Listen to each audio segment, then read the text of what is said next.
Siap. Bismillahirrahmanirrahim. Assalamualaikum warahmatullahi wabarakatuh. Alhamdulillah untuk kesempatan ini saya mahasiswa dari Universitas Teknologi Bandung.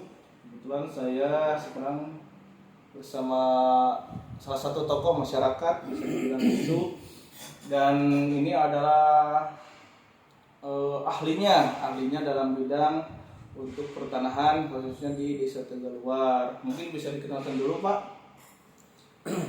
Assalamualaikum warahmatullahi wabarakatuh. Nama saya Anas Suryana. Kebetulan pekerjaan sebagai staf pemerintahan di bagian pertanahan. Masa jabatan mungkin di Desa Tegaluar bisa dibilang senior, mungkin kurang lebih 16 tahun kerja di Desa Tegaluar. Beberapa periode kepala desa dari Bapak Bupati dulu, periode kedua. Bapak Haji Rasman almarhum, juga Bapak Ibu Hajah Emma, yaitu ibunya Bupati, istrinya dari Bapak Bupati. Yang sekarang di akhir jabatan Mbak Hendrawan, mungkin beliau sudah menjabat 6 tahun juga, akan melaksanakan pemilihan lagi nanti di bulan September yang akan datang. Itu hanya perkenalan mungkin. Baik Pak, terima kasih Pak. Mungkin di sini saya akan langsung saja Pak. Kebetulan saya ada tugas untuk di jurusan saya, untuk konsentrasi saya mungkin ya, di khususnya di pemerintahan bagian pertanahan gitu kan. Untuk biasanya mungkin apa aja sih yang dilayani gitu untuk di Desa Tegaluar? Untuk pelayanan publik di pelayanan Desa Tegaluar bukan hanya di warga sekitar Tegaluar, tetapi warga di luar desa juga kita layani. Dikarenakan mungkin desa tanah lahan yang ada di Desa Tegaluar sekarang serba di tanah. Dulu memang banyak warga Tegaluar yang memiliki lahan tersebut, tapi sekarang teralih kebanyakan oleh orang Cina ya. Cina. Oke Pak, untuk di sini biasanya Bapak melakukan pelayanan apa gitu Pak masyarakat yang datang ke sini? Untuk ke saya yaitu otomatis tadi sesuai dengan tupoksinya. Kita sebagai pelayan masyarakat di bidang pertanahan otomatis itu pun di bidang pertanahan. Kendala yang ada di desa masalah pertanahan, karena yang dulu mungkin terlena orang tuanya, belum sampai membuat surat, tapi saya desanya punya. Terkadang dulu riwayat tanah tersebut kebanyakannya ada di barisan atau judul lisan. Nah, harga tanah dulu tahun 90 ke sana harga tanah masih sangat-sangat minim atau murah lah. Baik, untuk ini Pak, untuk pelayanan dulu kan sama sekarang kan beda ya Pak ya. Untuk kebetulan kan saya di jurusan inovasi Pak. Inovasi apa yang telah Bapak buat mungkin dari pelayanan dulu? Ada perubahan nggak ke pelayanan sekarang gitu? Apa dengan simple atau gimana? Sangat-sangat praktis perubahannya. Karena kalau dulu hanya bawa kwitansi pun itu bisa jadi. Kalau sekarang pembuatan tanah satu, ya apabila dia membawa bukti, kita pun harus cek lokasi. Juga setelah jadi transaksi pembuatan akte tersebut harus dilakukan foto. Foto juga GPS. Bukan foto biasa tapi foto GPS. Itu koordinasi. Ya. Makanya saya bilang tadi sangat jauh praktis untuk pembuatan akta jual beli. Di samping mungkin kita lihat sesuai dengan cek desa. Kalau tuh dia mengaku dan cek yang dia bawa atau dalam kekikir, kalau di ceknya tidak ada, kita tidak bisa melayani. Kita pun harus cek lapangan, bertanya ke tokoh yang mengetahui. Karena kalau tanah itu kan pendata. Dari kata salah kita membuat AJB tersebut bisa pidana. Bisa penjabot tuh, apalagi misalkan sedang dikuasai di si A. Terus si B mengakui, sedangkan tanah si A tersebut terbukti ada AJB-nya.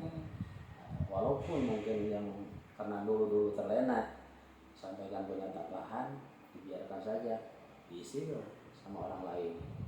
Kayak contoh Apani di Jaya di Salamet itu kan tanahnya yang di RT 5 khususnya itu adalah tanah beliau, hanya warga menempati saja. Walaupun sampai sekarang rumahnya tidak layak huni, tidak bisa dibangun karena lahannya numpang di lahan orang lain. Nah, contoh seperti itu. Maka sekarang kita cek lapangan, jangan sampai ada AJB 2. Ya. Kalau dia hanya bawa, apalagi bawa SOPT PBB. Dulu kan seenaknya mengajukan, ini tanah saya, mengajukan sekian kilometer. Muncullah SOPT PBB. Sedangkan PBB tersebut bukan tanah bukti kepemilikan tanah, tapi itu untuk pelengkap apabila menaikkan ke BPN sertifikat. Juga kalau sekarang banyak HJB yang dianggurkan ke Bank BRI, dengan salah satunya dilengkapi dengan SPT PBB. Berarti untuk tahapannya itu nggak langsung ke BPN ya Pak ya? Tergantung kebutuhan gitu. Kebanyakan sampai kecamatan dulu. Kecamatan. Ya. Untuk proses kecamatan apakah mudah atau gimana gitu? Kalau tanahnya yang tadi, tanahnya sesuai dengan cek desa, juga sesuai dengan dia bawa. Mungkin taruh misalkan tadi bawa pikitir atas nama orang tuanya si A, C-nya tertera di situ. Pas kita buka dalam cek desa, memang itu tertera. Itu sangat mudah. Cuman di situ ada perbuatannya, apakah AJB hibah, apakah PHB, apakah jual beli. Itu kan ada 3 jadi. Kalau hibah berarti orang tua harus masih hidup. PHB orang tua terserah meninggal, tapi anaknya banyak, tetap dibagikan ahli waris dulu. AJB-nya berarti AJB PHB. AJB hak pembagian bersama. Tapi kalau AJB akta jual beli, transaksinya ada kwitansi jual beli. Walaupun dari orang tua namanya jual beli sama saja dengan orang lain.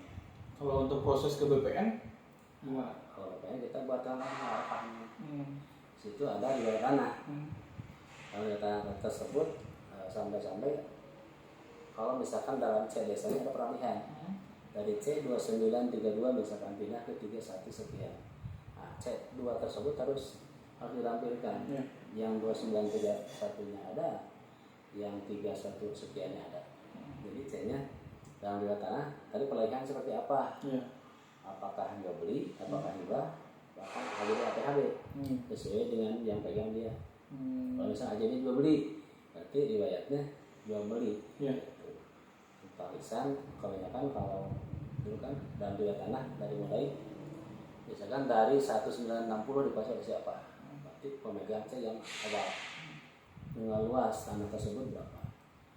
Jadi dalam prosesnya walaupun dia hanya mempunyai 55 tumbak, tapi dalam riwayat tanah dicantumkan sesuai dengan C desa banyaknya tanah tersebut. Walaupun dalam misalkan 10.000 asalnya, tapi bila beli dia hanya 70 meter, tetap riwayatnya dari awal. Makanya untuk BPN kita lampirkan dari warkah tersebut ada pemohon, terus ada SKD riwayat tanah, terus sporadik pengurusan fisik, terus dalam riwayat tanah. Riwayat tanah tersebut itu menerangkan dari sekian BR misalkan, BR itu jual dari si A ke si B, dari jumlahnya 10.000 misalkan dijual hanya 2.000, tapi C-nya bisa berpindah, misalkan C-nya jadi pindah menjadi C sekian. Dan itu dalam riwayat tanah dijelaskan dari C misalnya 2932 pindah 2.000 meter menjadi C 3125 misalkan. Nah, C 2 lembaran tersebut harus ada sama-sama dengan C desa. Oh, berarti tingkatannya sih masih bertahap ya Pak ya. Misalnya dari kita pembuktian dulu berkas-berkas dari desa, nanti kita ajukan ke kecamatan. Mungkin kalau misalnya ada yang langsung ke BPN itu ada proses lagi yang dinamakan warkah jadi salah satunya ya. Setelah warkah sekarang 2 kali daftarnya. Pertama pengukuran dulu yang mangkoren disampaikan. Udah ada pengukuran, nanti yang sekali lagi yang biru. Jadi nanti BPN akan menugaskan pengukur Nah, tapi juga walaupun itu udah jadi AJB, apabila lahan tersebut kuning, misalkan kita tidak mengetahui ya, tanah tersebut bakal kuning. Apa artinya kuning? Itu kan ada sertifikat per kuning. Nah, maka yang diajukan, yang walaupun tadi udah jadi AJB, bisa dibatalkan karena tanah tersebut udah kuning. Bersertifikat. Nah, apabila nanti pihak BPN yang mengutus tukang ukur ke lokasi, walaupun kita udah menerangkan di wajah seperti itu, kita kan nggak tahu tanah tersebut apakah sertifikat atau masih AJB, karena ngambilnya tadi ada desa-desa. Nah, kalau begitu dicek log atau diukur tanah tersebut kuning, maka tanah AJB tersebut bisa dibatalkan, harus kembali dari sertifikat ini yang ada. Jadi tidak bisa diproses lagi. Nanti tidak bisa misalnya sertifikat, ini bukan sertifikat lagi, tidak bisa. Tidak bisa ganda ya? Nah, nanti spacing dari sini. Kalau tanah tersebut telah bersertifikat. Nah, kalau misalkan ya memang belum bersertifikat, nah nanti disesuaikan. Walaupun pengakuannya misalkan 70 meter, kalau udah ada rumahnya, nanti sesuai dengan ukur BPN tidak masuk lahan seperti untuk jatuhnya air. Kalau gentengnya tetap akan itu badan, nanti akan bisa mengurangi dari luas AJB. Bahkan luasnya bisa 60 meter atau 68 meter, tidak mesti 70. Karena ke depan juga mungkin ada lahan yang kosong untuk keluar masuk, itu tidak bisa bersertifikat. Tapi kalau gambar disesuaikan, ada gang, tetap ada gang, ada validasi di sini. Jadi tanahnya maksudnya ada garisan, tanah yang 70 meter tersebut tidak masuk ke ke surat, tapi di sini ada validasi. Barangkali kurang ini yang di depan. Makanya di situ ada keterangan RT dan RW atau kepala dusun yang punya wilayah. Berarti kalau misalnya sedikit saya simpulkan sih, untuk zaman dulu itu tidak ada yang namanya kita harus ngerekod. Maksud ngerekod itu kan seperti tadi halnya untuk survei tanah itu ataupun yang tadi yang dikuasai, yang diajukan namanya ke sini. Jadi kalau sekarang itu harus ada foto yang dimana ada titik koordinatnya ya. Kalau dulu nggak ada ya. Nggak ada ya. Berarti salah satu inovasinya itu untuk memudahkan ya Pak ya. Untuk memudahkan di mana nanti pengecekan dengan pengembangan zaman, berarti nanti ikutnya ke yang tadi ya, mapping yang tadi ya. Oke, terima kasih. Assalamualaikum warahmatullahi wabarakatuh. Waalaikumsalam.